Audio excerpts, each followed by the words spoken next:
Thank you, Jack. Thank you, Ori. And this goes out to my daughter, Crystal, who lives in California. There could never be a father who loves his daughter more than I love you. Thank you for being in my life. I'm so grateful for today and today's message, because we're not only celebrating our earthly fathers today, we're going to examine our definition of what father means.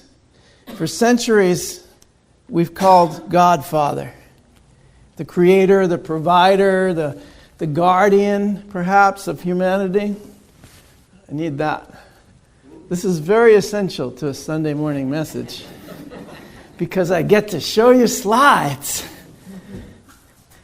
If we're, in modern times, referring to God as Father, it doesn't necessarily fit our experience. And we have a God of spirit and of energy and consciousness and eternal love. It's more than Father. So if we're to evolve spiritually, our view of God must also expand and evolve in our minds, in our hearts, because words matter.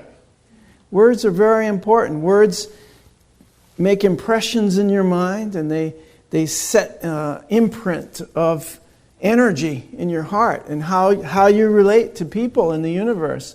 So Ellen Davenport, very wonderful unity minister, works at Unity World Headquarters, wrote this wonderful book that we use, 5 Principles.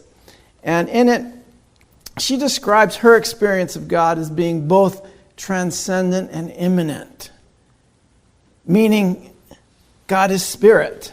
God is impersonal. God is everywhere present. But not just transcendent, but immanent, meaning it's with us, within us, as close to us as our own breath, closer than our heartbeat. So, how did we come to refer to God as Father? Why isn't it Mother? Well, in New Thought, it's Father, Mother, God. New Thought Christianity adopted that around the turn of the century, where we experienced God as both masculine and feminine in our experience of earthly beings, being in a body on earth. However, that's not enough either, because God is spirit. So how did we come to refer to God as Father? It started with the early Hebrews, where the Father was the father of Israel. God was the Father. Yahweh was the Father of Israel. Israel was the Son. And then Jesus came along and he said God was his Father. Personal, immanent experience.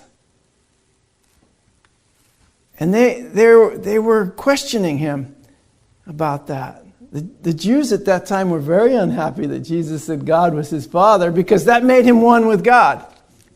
And the Christians of today are very unhappy with unitics, because we say God is in every one of us. God is everywhere. God is everything and everyone. It's not just a personal God for Jesus. Jesus is the only Son in that sense. Every one of us are sons and daughters of the Most High.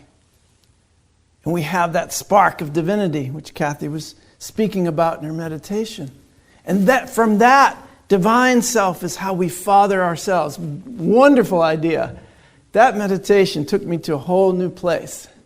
How do I father myself? From the divine spirit within me. The God within me guides me. Wow. Now I'm no longer begging and pleading to a supreme being out there. I am accepting my own divinity and the power. Whatever power I attribute to God is in me. And I can access that. And that will be my guide.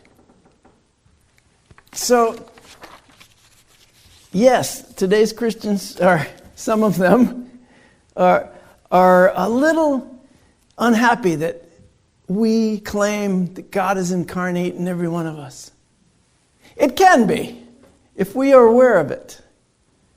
See, the energy of of God, the love of God is within us all the time. The only thing that might be missing is awareness. It's just our awareness.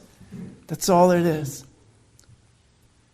So in fact, the evolution of modern spiritual thought does not embrace the idea of God as Father at all.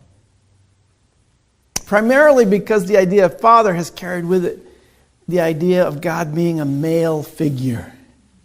And it cuts out women. It cuts out the female aspect of humanity.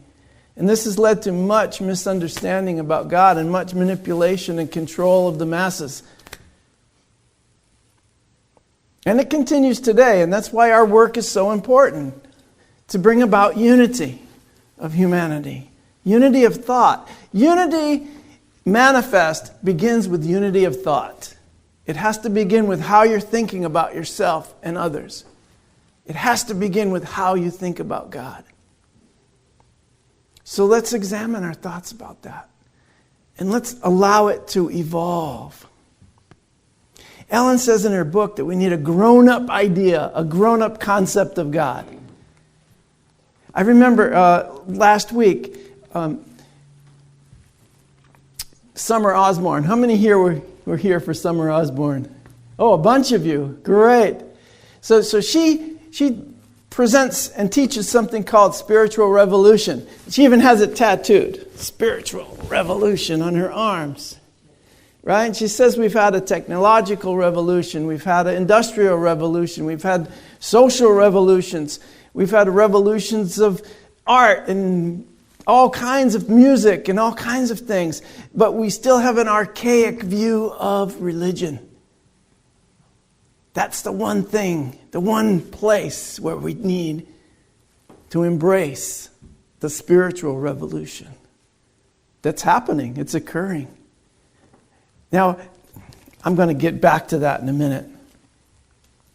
But I think it's an important step that New Thought has taken to say Mother, Father, God, or Father, Mother, God. It brings together this idea of caring for yourself or others into a divine nature, right? Taking it away from the separation of our humanity.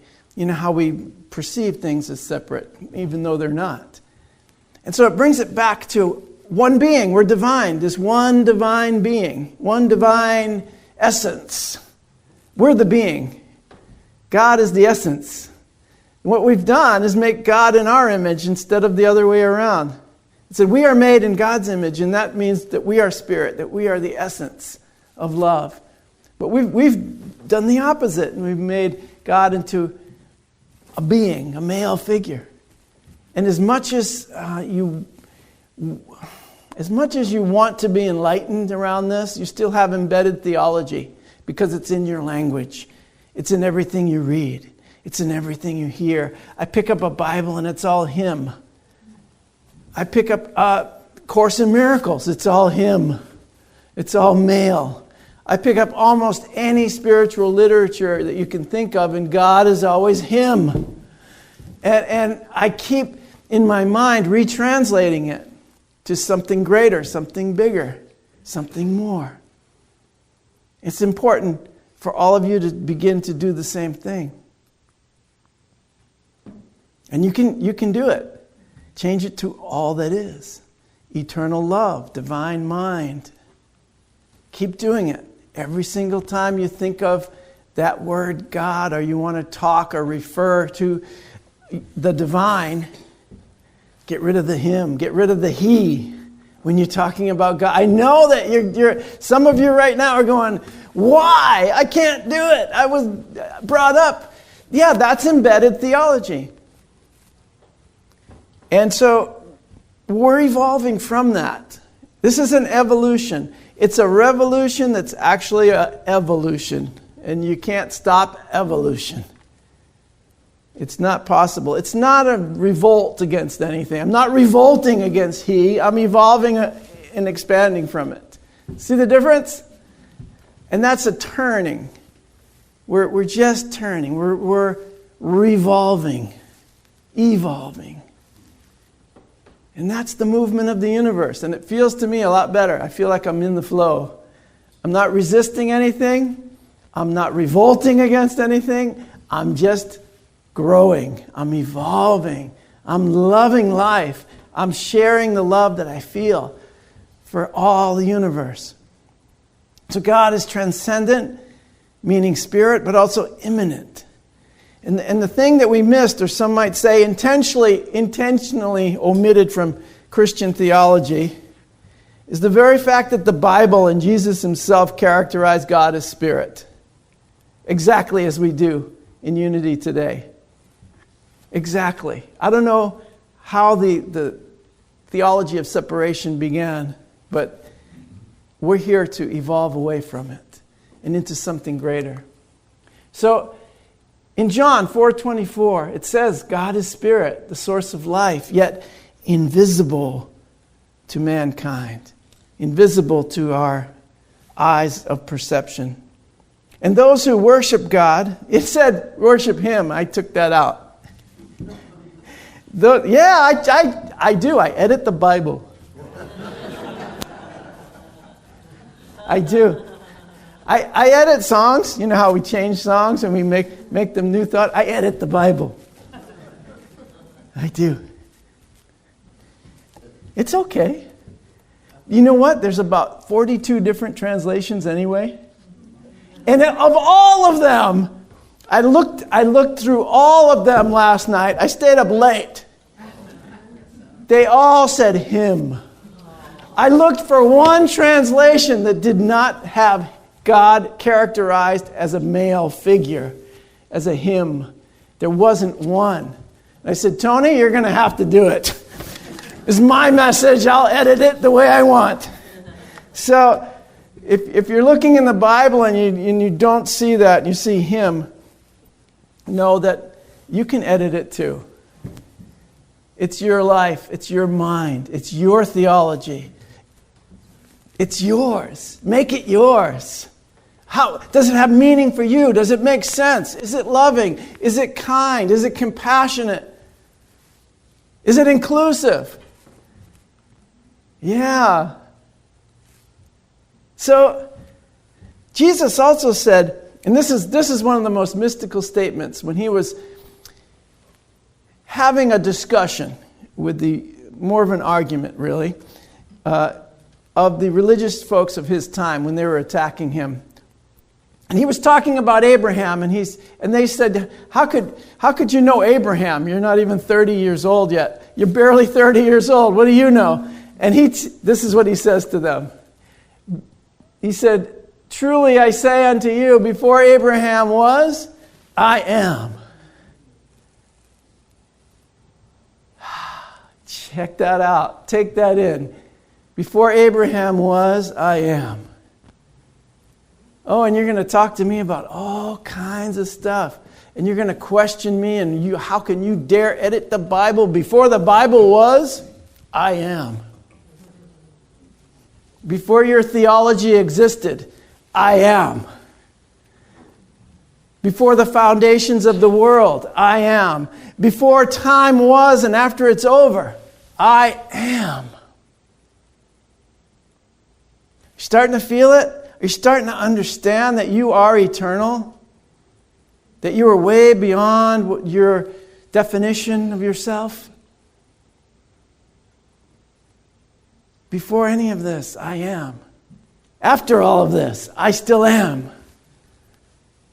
And I want to bring that I am revelation and recognition to here and now. Because anything else that we're talking about is yesterday or tomorrow. But if I am, that's right now. And that's always going to be right now. And it's important to check in with yourself, to watch your mind, to make sure you're in your I am. What he was saying is that God is spirit, and so am I. God is spirit. I am spirit. We are spirit. We are eternal. We are one. The only thing lacking in our experience of being divine is awareness. That's it. We are one in this. So it seems very natural. In the course of evolution, it was a natural step in human consciousness that we would refer to God, eternal spirit, creative force behind all of this as Father. Something created all of this. But you were part of that creation. And so you can father yourself. You can be your own father. That was a brilliant insight. That was a brilliant revelation.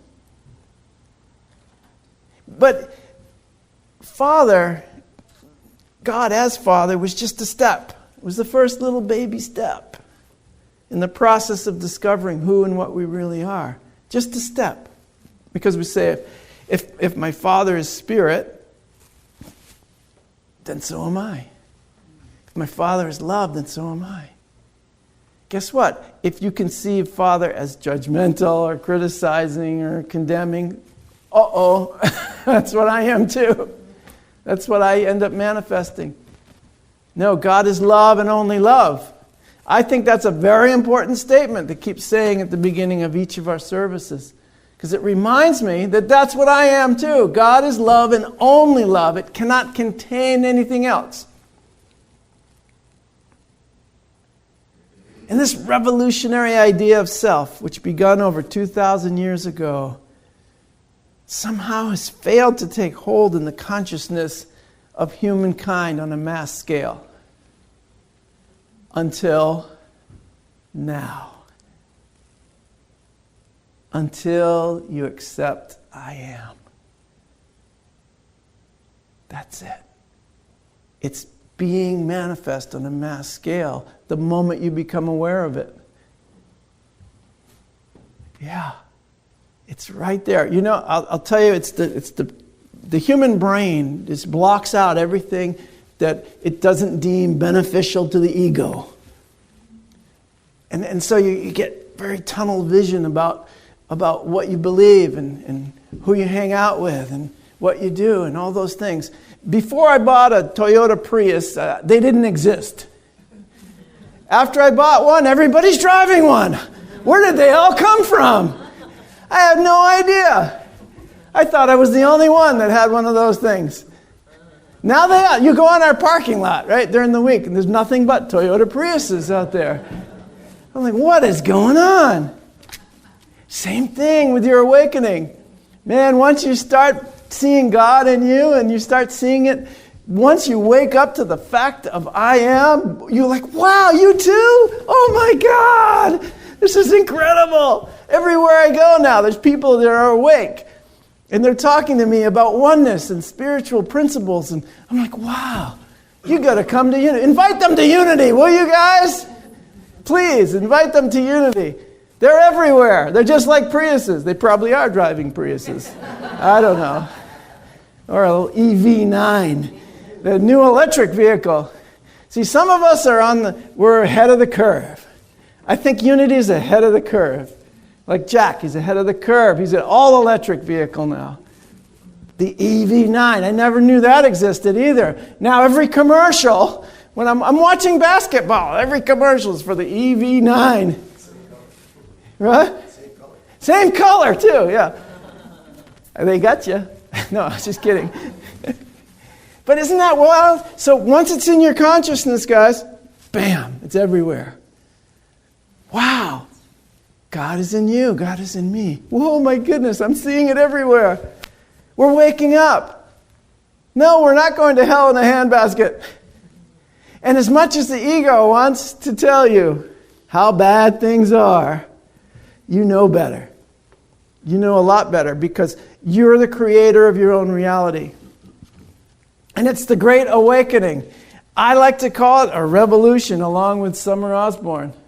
The Great Awakening is a revolution witnessed to only by those who are in the experience of it. So yeah, the Priuses did not exist until I bought one. The Great Awakening was not happening until I woke up. Of course it was happening. Of course it's all there is. Isn't that amazing? So the world is being powerfully transformed by the growing movement of what? Woohoo! Shared is the important word there. Shared spiritual awakening. So I want you guys, as the father of your own experience, to get out there and begin to share your spiritual awakening. Because there's one important thing, is once you awaken, you have no interest in judging those who are asleep. You're just happy to be sitting, standing, being with them in their own awakening. Because nothing can be in your mind that's not awake. Oh, look at that one. Because God creates only mind awake. So all evidence of unconscious mind is nothing more than fear. And fear, as we know, is false evidence appearing real.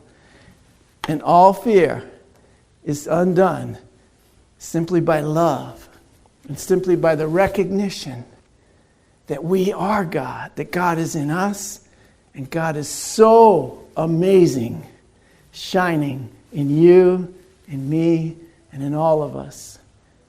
So happy Father's Day, everyone. I love you.